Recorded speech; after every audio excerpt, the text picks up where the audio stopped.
एक बार की बात है, कुछ साइंटिस्ट ने मिलकर के एक बहुत ही इंटरेस्टिंग एक्सपेरिमेंट किया। उन्होंने क्या किया कि एक बहुत बड़ा सा पिंजरा लिया, उसके अंदर 5 बंदरों को रख दिया और वहां पर एक सीढ़ी लगा दी। उस सीढ़ी के टॉप पर कुछ केले रख दी। फिर उन साइंटिस्ट ने क्या किया कि जैसे ही कोई भी बंदर उस सीढ़ी पर चढ़ता केलों तक पहुंचने के लिए, तो ऊपर से ठंडे पानी की बारिश करने लग जाते। तो जैसे ही वो ठंडा पानी गिरता उस बंदर के ऊपर जो कि सीढ़ी पर चढ़ रहा था, वो फटाफट से नीचे आता तो पानी बंद हो जाता।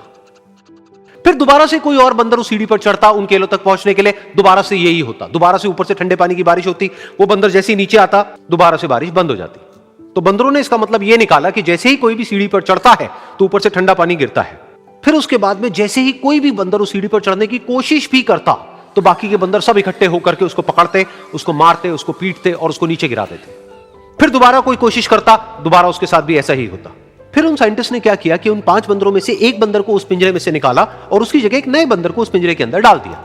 अब उस बंदर को नहीं पता था कि यहां पर क्या खेल चल रहा है। उसको जैसे ही सीढ़ी के ऊपर वो केले नजर आए, वो फटाफट से उस सीढ़ी के ऊपर चढ़ने लगा। अब की बार साइंटिस्ट ने कोई बारिश नहीं करी, लेकिन फिर भी जो बाकी के बंदर थे उन्होंने इसको पकड़ा, सीढ़ी से नीचे उतारा और मारने पीटने लग गए। इस बंदर को समझ नहीं आया कि मेरे को क्यों मारा जा रहा है, तो उसने दोबारा कोशिश करी। जैसे उसने दोबारा कोशिश करी, दोबारा से उन 4 बंदरों ने वही किया। तो अब इस नए बंदर के दिमाग में क्या बैठ गया कि सीढ़ी पर चढ़ना मना है, अगर सीढ़ी पर चढ़ते हैं तो मार पड़ती है।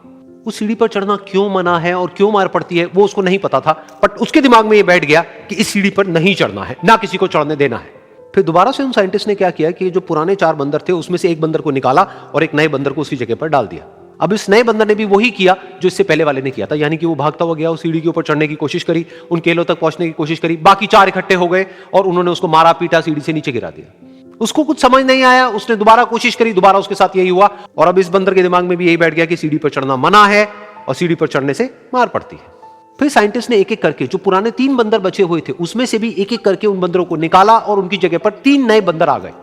अब ये 5 बंदर नए थे और किसी को भी ये नहीं पता था कि उस सीढ़ी पर चढ़ना मना क्यों है, लेकिन उन सबके दिमाग में बैठा हुआ था कि सीढ़ी पर चढ़ने से मार पड़ती है। तो कोई भी कोशिश नहीं कर रहा था, जबकि अब कोई ठंडे पानी की बारिश भी नहीं हो रही थी। वो चाहते तो आराम से उस सीढ़ी पर चढ़ते, केले तोड़ते और आपस में बांट करके खा लेते। बिल्कुल ऐसा ही हम लोगों के साथ भी होता है, यानी कि इंसानों के साथ भी होता है। हजारों साल पहले कोई प्रथा बनी होती है, कोई रीति रिवाज होता है जिसके पीछे कोई ना कोई वजह होती है, लेकिन वो वजह खत्म होने के बाद भी वो प्रथा चलती रहती है, वो रीति रिवाज चलते ही रहते हैं।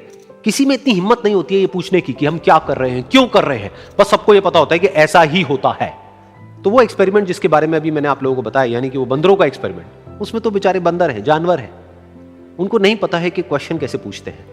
लेकिन अगर हम इंसान होने के बावजूद भी क्वेश्चन ना करें तो हमारे में और जानवरों में क्या फर्क है, सोचिए।